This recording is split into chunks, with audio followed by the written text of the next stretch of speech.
In the morning, the moment we open our eyes, many people already feel tired, even though the day has not truly begun. Before their feet touch the floor, the mind has already carried the invisible luggage of yesterday. Unfinished conversations, worries without answers, old memories returning quickly. All of them appear at once and take up space, making the morning feel crowded and heavy. According to the teachings of the Buddha, the beginning of a day does not need to start in such haste. Buddhism does not ask you to erase all thoughts, nor does it demand that you force yourself to think positively. It simply invites you to begin differently, to begin with awareness. A clean mind is not an empty mind. A clean mind is a spacious mind, a mind with room for the breath to come and go, room for awareness to arise, room for peace to appear naturally. Pause for a moment and ask yourself, this morning, are you waking up with lightness or with a familiar sense of fatigue? Are you carrying yesterday's worries into this moment? Do you notice that your mind is already too full before the new day has even opened? This video is a gentle invitation, not through force, not through pressure, but by softly meeting yourself each morning and saying, I choose clarity, I choose peace, I choose a new beginning. These are 6 Buddhist teachings designed to help you cleanse your mind each morning. Listen slowly. Lesson 1. Let go of yesterday. Each morning opens a very quiet doorway for us. It is a rare moment when the new day has not yet asked anything of us. Yet many people step through that doorway with a mind already full. They carry yesterday's emotions like luggage. They carry words that were spoken but never completed. They carry events that have ended but have not settled. They even carry worries that never came true. According to the teachings of the Buddha, this is what makes the mind feel heavy from the very moment we wake up. In Buddhist understanding, the past is compared to a dream that is already dissolved. When a dream ends, the images no longer exist. The sounds no longer echo. Everything remains only in memory. Yet the human mind often behaves as if that dream were still continuing. We repeat old words. We relive old emotions. We argue again with what has already passed. And it is this clinging that creates suffering. It is not memory itself that exhausts us. It is the tight grasping of memory by the mind. To understand this more clearly, imagine the mind as a bowl of water. When the water is clear and still, it reflects everything perfectly. But when there is dust in the bowl, even a small amount, the water becomes cloudy. Yesterday's emotions are like that dust. If you keep stirring the water with thought, the bowl never settles. You do not need to scoop the dust out with your hands. You only need to place the bowl down and let it be. When the stirring stops, the dust settles on its own. The water becomes clear again. Letting go of yesterday does not mean denying what happened. It does not mean trying to forget. Letting go means not continuing to live inside what has already ended. It means allowing the past to remain in its proper place. When you wake up in the morning, take one breath to notice. Notice what you are carrying in your mind. Perhaps an old sadness, a regret, a feeling of not being seen, a story that has closed but has not been released. Gently ask yourself, what am I holding on to that is no longer needed today? What is taking up space in my mind without helping me live this new day more fully? This question is not meant to judge. It is meant to help you see clearly. And once you see clearly, you do not need to use force. Letting go happens naturally. You may softly whisper to yourself a simple sentence. Yesterday has ended. Today is a new day. Not to comfort yourself artificially, but to remind the mind to return to the present. Each time you do not pull the past into the present, you are cleaning the mind. You are creating space for awareness. The morning was not created for you to continue carrying the hours that have already passed. The morning was created for you to begin again. Lighter, more spacious, more fully present. When you learn to let go of yesterday, the mind naturally becomes clearer. Not because life has changed, but because you are no longer carrying what has already ended. This is the first and most important step in cleansing the mind each morning. Lesson 2. Protect the first moments. The first moments of the morning often pass very quickly and are also very easy to forget. As soon as we wake up, the mind has not yet settled and is already pulled into familiar habits. A quick glance at the phone, a passing news headline, a small notification that is enough to disturb the mind. According to the teachings of the Buddha, these brief moments have a deep influence on the mental state of the entire day. The mind in the morning is like a door that has just been opened. It is soft. It is open. It has not yet built many layers of defense. Whatever enters at this time leaves a clear mark. When sounds, images, and information from the outside rush in too early, the mind loses its natural quietness. Not because that information is harmful, but because the mind has not yet found its balance to receive it with awareness. Buddhist teachings explain that the first thought of the day is like the initial direction of a river. When the water has just begun to flow, even a small stone can change its course. If that stone is haste, the mind will flow in haste for many hours. If that stone is worry, the whole day can be covered by a sense of unease. But if that stone is calmness, the river of the mind will flow more gently, even when there are many disturbances outside. The morning, therefore, carries a very natural sense of sacredness, not because of rituals or form, but because it is a time when the mind has not yet been stretched by roles and responsibilities. When you allow yourself to begin the day in silence, you are respecting the mind's original state, a state that has not yet been scattered, not yet dominated, not yet pressured to become someone. To protect these first moments, you do not need to change your entire way of living. You only need to give yourself 1 minute of silence, 1 minute without checking the phone, 1 minute without thinking about work, 1 minute simply to recognize that you are waking up. In that moment, place your hand over your heart. Feel the steady rhythm of the heartbeat. Feel the breath naturally moving in and out. This gentle contact helps the mind return to the body and brings the wandering to a pause. After that, gently choose one energy for the new day. You do not need to choose many. One is enough. It could be calmness. It could be patience. It could be kindness toward yourself. This energy is not a promise. It is a direction. When the mind becomes tangled, you can remember this initial choice and return to it. For those who have lived through many years, the morning deserves even more care. The body needs slowness. The mind needs gentleness. Protecting the first moments of the day not only brings peace to the mind, but also allows the body to rest more deeply. When you do not let the world enter too early, you give yourself the chance to stand firmly before stepping out. Protecting the first moments is not a way of avoiding life. It is a way of entering life with awareness.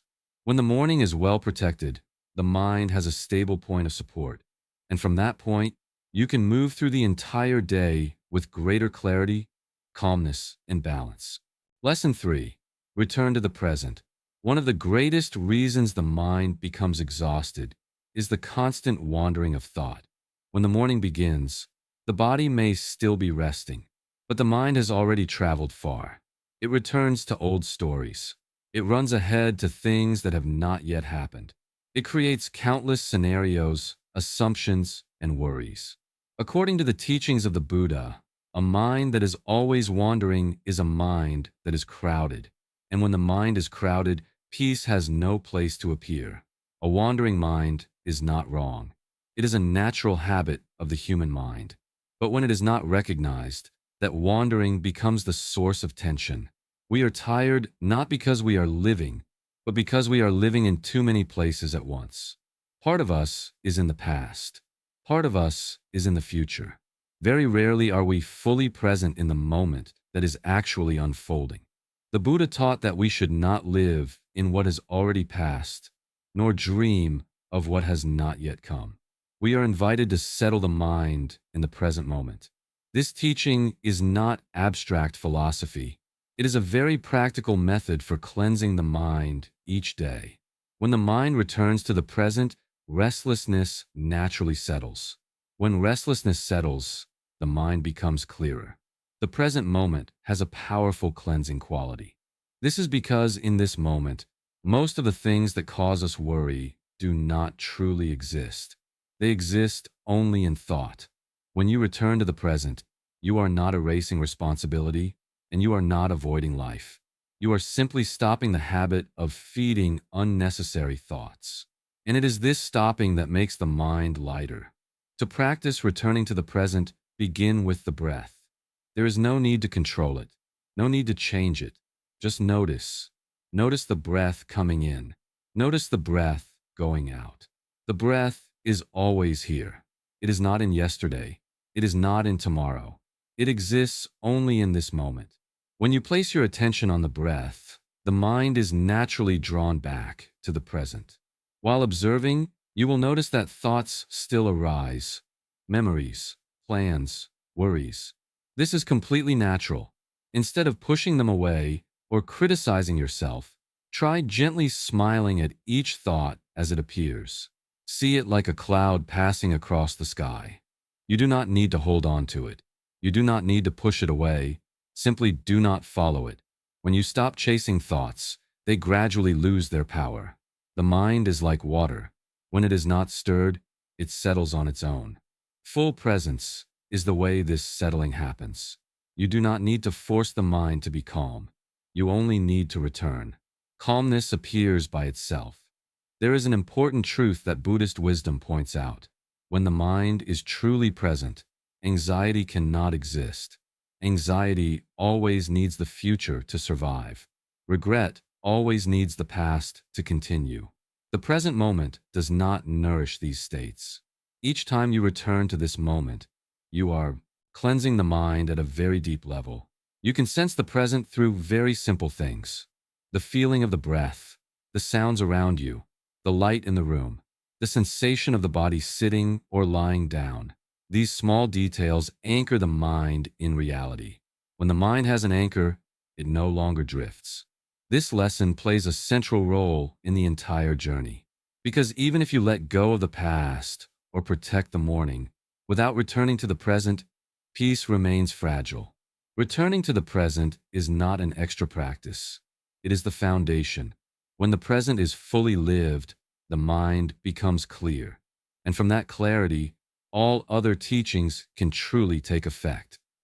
Lesson 4. Accept impermanence. There is something very quiet that governs much of the exhaustion in the human mind. It is not the changes that are happening, but the resistance to those changes. According to the teachings of the Buddha, everything in life operates according to the law of impermanence. Every emotion comes and goes. Every condition arises and fades. Nothing stands still. Yet the human mind often wishes for everything to remain the same. We grow accustomed to a familiar version of life, a familiar rhythm of living, a familiar relationship, a familiar image of ourselves. When these things change, tension arises in the mind. Not because change is harmful, but because we try to hold on to what cannot be held. This holding creates a quiet pressure within the mind, making many people wake up already feeling tired. Buddhist teachings remind us that impermanence is not something to fear. It is the natural nature of life. Things change in order to continue existing. The body changes to adapt. The weather changes to restore balance. Life changes so that it can keep unfolding. When the mind does not accept this truth, it remains in a constant state of resistance. And constant resistance makes the mind rigid and heavy. Observe an ordinary morning. The weather may be different from yesterday. The sensations in the body may not feel the same as the day before. The mood may shift without a clear reason. If you expect everything to be exactly as it was, discomfort arises. But if you allow today to be different, the mind softens. That softness is the beginning of peace. A very simple and familiar example is waking up with a body that is no longer as flexible as it once was. When we are young, this is easy to overlook. But over time, each morning brings different signals from the body. Some days feel light. Some feel heavy. Some feel sore. If you resist this, blame the body, or compare it to the past, tension grows. But if you accept that today the body may need more care, the tension noticeably decreases. Accepting impermanence does not mean giving up or becoming passive. It does not say that you should stop making effort.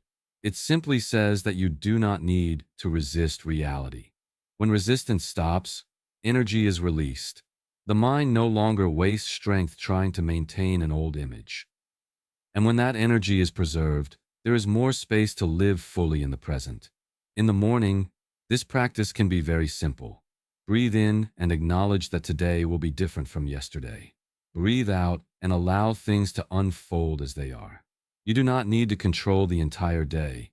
You only need to stop forcing this moment to be like another moment. When the mind stops comparing, it begins to rest. Resistance to change often comes from fear of loss, fear of losing what is familiar, fear of losing a sense of safety. But Buddhist wisdom reminds us that true safety does not come from keeping everything unchanged. Safety comes from the ability to adapt, to change. When the mind learns to be flexible, it no longer fears impermanence. Instead, it learns how to move together with it.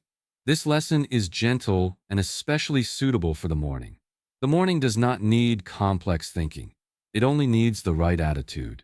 When you begin the day with acceptance, the mind no longer has to strain itself in defense. Resistance dissolves, and with it many invisible pressures fade away. Impermanence does not take peace from you. Resistance to impermanence does. When you allow things to change, the mind becomes more spacious. And within that spaciousness, you may realize that you do not need to cling to anything in order to remain at peace. Lesson 5.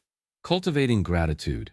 After the mind has softened in the face of impermanence, the next step in cleansing the mind is to return to gratitude. According to the teachings of the Buddha, gratitude is not an emotion that needs to be manufactured, but a way of seeing.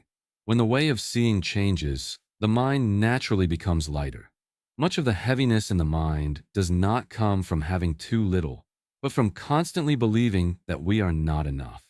Many people misunderstand gratitude as needing to be cheerful, positive, or forcing themselves to see everything in a bright light. But this is not the spirit of Buddhist teaching. Gratitude does not ask you to deny difficulty. It does not require you to pretend that everything is fine. Gratitude simply invites you to look directly at reality and recognize what is truly present right in this moment. When the morning begins, many minds immediately turn toward what is missing. Not enough time, not enough money, not enough health, not enough recognition.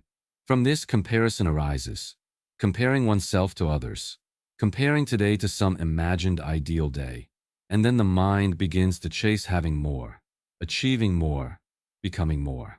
This chasing prevents the mind from ever resting. Gratitude ends this cycle not through resistance, but through returning.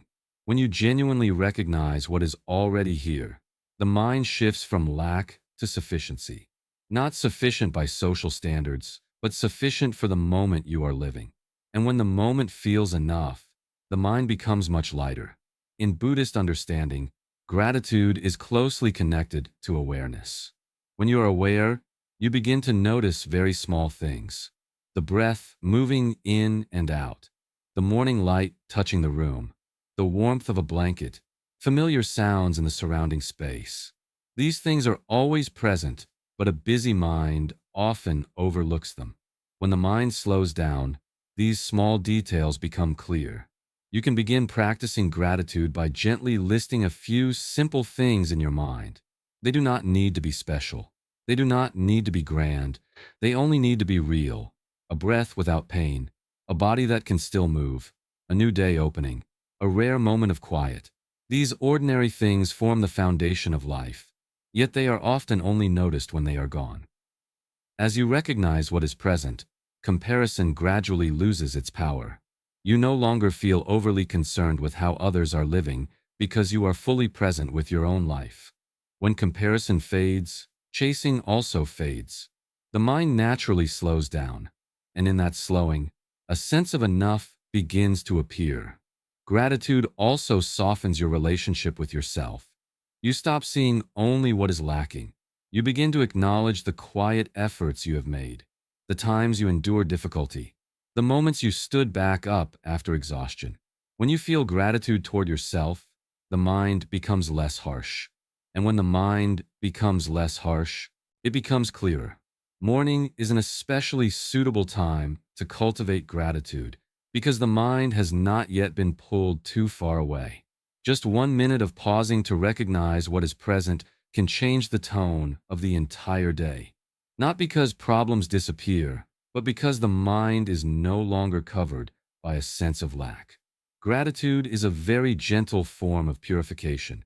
It does not erase hardship, but it gives the mind enough space to hold hardship without being overwhelmed. When the mind learns to see enough, it is no longer stretched by desire and comparison. And in that state of enough, peace begins to arise naturally. Lesson 6. Establishing compassion. When the mind has been cleansed through letting go, awareness, acceptance, and gratitude, the final step to close the morning is to set an intention for the day. According to the teachings of the Buddha, an intention is not the same as a goal. A goal points toward an outcome. An intention points toward how you choose to be present. A goal asks what you want to achieve. An intention answers how you want to live today. Many people begin the morning with a list of tasks. This must be finished. That must be solved. When the mind is pulled toward goals, it easily becomes tense. This is because goals always exist in the future. And when the mind is constantly leaning toward the future, it loses its presence in the now. Buddhism does not deny the need to act, but it reminds us that the root of every action lies in the state of the mind. An intention is like a lantern lit from within. It does not force you to walk a fixed path. It simply illuminates each step as you move forward. When the path is clear, you walk more slowly. When the light is sufficient, there is no need to rush. An intention does not control life, but it helps you avoid getting lost in it. A compassionate intention carries great power. When you choose compassion as your direction, the mind softens. You no longer react automatically. You begin to pause before speaking, before acting, before judging. Compassion does not make you weak. It makes you clearer about what is truly needed in this moment. In Buddhist understanding, compassion is not only for others. It begins with yourself. Many people live with a very harsh inner voice. They blame themselves for not being good enough. They push themselves to be stronger, faster, better. When the day begins with pressure, the mind quickly becomes exhausted. A compassionate intention reminds you to treat yourself with gentleness. It invites you to slow down. It reminds you that you do not need to be perfect to deserve peace. In the morning, you can set an intention with a very simple sentence. It does not need to be formal. It does not need to be long. It only needs to be sincere. It might be today, I choose patience. It might be today, I choose to listen more. It might be today, I choose not to rush. This intention is not a vow. It is a point of return. When the mind is pulled away, you can come back to it. Throughout the day, there will be moments when you forget your intention. This is completely natural. Buddhism does not demand constant remembering. It simply asks that when you notice tension, you gently return and ask yourself, am I living in alignment with my original intention right now? This question is not meant to judge. It is meant to bring you back. One beautiful aspect of a compassionate intention is that it reduces inner conflict. When there are too many directions, the mind is stretched thin. When you choose one clear direction, the mind can rest. You do not need to react to everything. You do not need to prove anything. You only need to live in alignment with the quality you have chosen. An intention also reconnects you with all the previous teachings. When you set a compassionate intention, it becomes easier to let go of the past, easier to return to the present, easier to accept change, easier to recognize what is here and feel gratitude. Intention is the red thread that weaves the entire morning journey together. When the day comes to an end, the results may not be what you hoped for. But if you have lived with awareness and compassion, your mind will not feel too heavy, because you know that you were present as fully as you could be. And this is exactly what Buddhist teaching continues to remind us. Peace is not found in controlling life. Peace is found in how you walk through each moment. When you begin the day with a compassionate intention, you are not only guiding a single day, you are slowly shaping a life that is steady, gentle, and deeply meaningful. Each morning, peace is not something you wait to find. It is something you can choose. You choose to let go of what is past. You choose to return to the present. You choose to accept change. You choose to see what is already here. And you choose to live with a compassionate intention. These small choices do not make life perfect, but they make the mind lighter, little by little. If today's reflections have brought you a moment of calm, stay with your breath for just a little longer.